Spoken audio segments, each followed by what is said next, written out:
ನಮ್ಮದು ಇದು ಕಾರಮಂಗಲ ಗ್ರಾಮ ಅಂತೇಳಿ. ಇದು ಬಸವೇಶ್ವರ ಸ್ವಾಮಿ ದೇವಸ್ಥಾನ.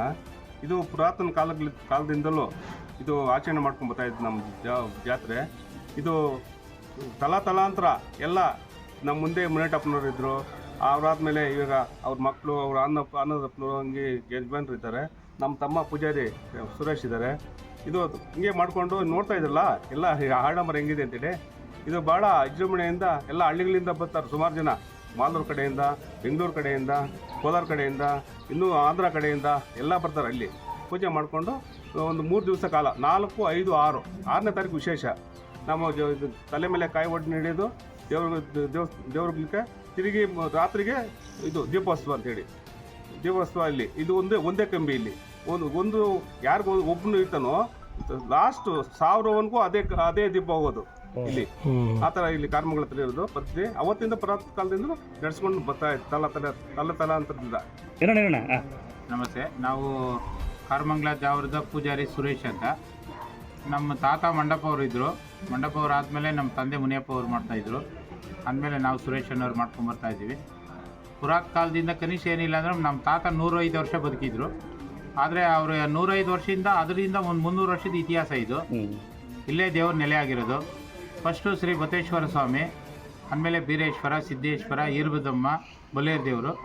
ಈರ್ಬದಮ್ಮ ಇವ್ರ ಈರ್ಬದಮ್ಮ ತಂಗಿ ಆಗಿದ್ದ ಇದರಿಂದ ಅದು ಒಂದು ವಾರಕ್ಕೆ ಮೊದಲು 15 ದಿವಸ 20 ದಿವಸ ಮೊದಲು ಅಯ್ಯಮ್ಮನಿಗೆ ಜಾವರ ಮದುವೆ ಎಲ್ಲ ಮಾಡ್ತೀವಿ. ಅರ್ಶಿನ ಕುಂಕುಮ ಎಲ್ಲ ಕೊಡ್ತೀವಿ. ಅಯ್ಯಮ್ಮದ ಜಾವರ ಎಲ್ಲ ಆದಮೇಲೆ ಆ ತಾಯಿನ ಬೀರೇಶ್ವರ, ಸಿದ್ದೇಶ್ವರ, ಆಮೇಲೆ ಬಲೇರ್ ದೇವರುಗಳನ್ನೆಲ್ಲ ನಮ್ಮ ಬಸವೇಶ್ವರ ಸ್ವಾಮಿ ಸನ್ನಿಧಿಗೆ ಬರ್ತಾರೆ. ಬಂದಾದ್ಮೇಲೆ ಇದು 5 ಜನ ಕೂಟು ದೇವರುಗಳು. ಬಸವೇಶ್ವರ ಸ್ವಾಮಿ ಫಸ್ಟು, ಆಮೇಲೆ ಸಿದ್ದೇಶ್ವರ, ಬೀರೇಶ್ವರ, ಈರ್ಬದಮ್ಮನು. ಇದೆಲ್ಲ ಆದಮೇಲೆ ಬಲೇರ್ ದೇವರು ಇದಾದ ತಕ್ಷಣ ನೆಕ್ಸ್ಟ್ ಹಂಗೆ ಜಾಯಿಂಟಾಗಿ ಹೋಗ್ತಾ ಇರುತ್ತೆ. ಇದು ನಾವು ತಾಯಿ ಪಾರ್ವತಿ ದೇವಿ ಎದೆಹಾಲಿನಿಂದ ಹುಟ್ಟಿದ ಆಲ್ಮತ ಪುತ್ರರು ನಾವು. ಆ ತಾಯಿ ನಮ್ಮ ಭಂಡಾರನೇ ಮುಖ್ಯ. ನಾವು ಇವಾಗ ಕೋಟಿ ಖರ್ಚು ಮಾಡಿದ್ರೂ ಭಂಡಾರ ದೀಪನೇ ಮುಖ್ಯ ನಮಗೆ. ಇಲ್ಲಿ ತಾಬಿಲ್ ಗೋತ್ರ ಒಂದೇ. ಕಾರಮಂಗಲದಲ್ಲಿ ತಾಬಿಲ್ ಗೋತ್ರ ಅನ್ನೋದು ಒಂದೇ. ಎಲ್ಲರದ್ದು ತಾಬಿಲ್ ಗೋತ್ರ ಒಂದೇ. ನಮ್ಮದು ಕಂಬಿ ದೀಪ ಒಂದೇ. ಎಲ್ಲ ಸೇರಿ ನಾವು ಒಗ್ಗಟ್ಟಾಗಿ ಅಣ್ಣ ತಮ್ಮಂದರು ನಾವಿಲ್ಲಿ ಆಚರಣೆ ಮಾಡ್ತೀವಿ. ಮೊದಲೆಲ್ಲ 7 ದಿವಸ ಮಾಡ್ತಾಯಿದ್ರು, ಇವಾಗ ನಾವು 5 ದಿವಸ ಮಾಡ್ತಾಯಿದ್ದೀವಿ. ತುಂಬ ವಿಜೃಂಭಣೆಯಿಂದ ಭಕ್ತಿಪೂರ್ವಕವಾಗಿ ಶ್ರದ್ಧಾಭಕ್ತಿಯಿಂದ ನಾವು ಕೋಟಿ ಖರ್ಚು ಮಾಡಿದ್ರು ನೆತ್ತಿಗೆ ಭಂಡಾರ ಇಟ್ಟು ಆ ದೀಪಕ್ಕೋಸ್ಕರ 1 ಕೋಟಿ ಖರ್ಚು ಮಾಡೋಕ್ಕೂ ನಾವು ರೆಡಿ ಇರ್ತೀವಿ. ಶ್ರದ್ಧಾಭಕ್ತಿಯಿಂದ ನಾವು ಅಣ್ಣ ತಮ್ಮಂದರೆಲ್ಲ 5 ದಿವಸ ಚೆನ್ನಾಗಿ ಮಾಡ್ತೀವಿ. ಇನ್ನು ಸ್ವಲ್ಪ ಸ್ಟಾರ್ಟ್. ನಮ್ಮ ಹೆಸರು ಆನಂದ್ ಅಂತ. ಈ ದೇವಸ್ಥಾನದ ಕಾರ್ಯಕರ್ತರು ಅಷ್ಟೇ. ಇದು ಸುಮಾರು 500 ವರ್ಷಗಳಿಂದ ಪುರಾತನ ಕಾಲದಿಂದ ನಡ್ಕೊಂಡು ಬಂದಿರೋ ಪದ್ಧತಿ.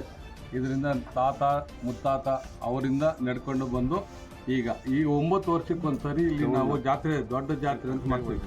9 ವರ್ಷಕ್ಕೊಂದ್ಸರಿ. ಅದಕ್ಕೆ ನಮ್ಮ ಕುಲದಲ್ಲಿ ಅಲ್ಲಿ ಒಂದು ತ್ಯಾರನಹಳ್ಳಿ ಹತ್ರ ಒಂದು 500 ಮನೆ ಇದೆ. 500 ಮನೆಗಳಿದ್ದಾವೆ. ಇಲ್ಲಿ ನಮ್ಮ ಹತ್ರ ಒಂದು 150 ಮನೆ ಇದೆ. ಆಮೇಲೆ ಬಲೇರಿ ಮರ್ಗಲ್ ಹತ್ರ ಒಂದು 300 ಮನೆ ಸೇರ್ತಾರೆ. ಆಮೇಲೆ ಈ ಜಾತ್ರೆಗೆ ಸುಮಾರು ಒಂದು 10,000ದಿಂದ 15,000 ಜನ ಸೇರ್ತಾರೆ. ವಿಜೃಂಭಣೆ ನಡೀತದೆ. ಡೊಳ್ಳು ಕುಣಿತ, ವಾದ್ಯಗೋಷ್ಠಿ, ಪಿಲ್ಲಂಗೋವಿ ಈ ಮುಂತಾದ ಕಲಾ ತಂಡಗಳಿಂದ ವಿಜೃಂಭಣೆಯಿಂದ 6ನೇ ತಾರೀಕು ಎಲ್ಲ ನೆರವೇರಿಸ್ಕೊಂಡು ಬರ್ತಾರೆ.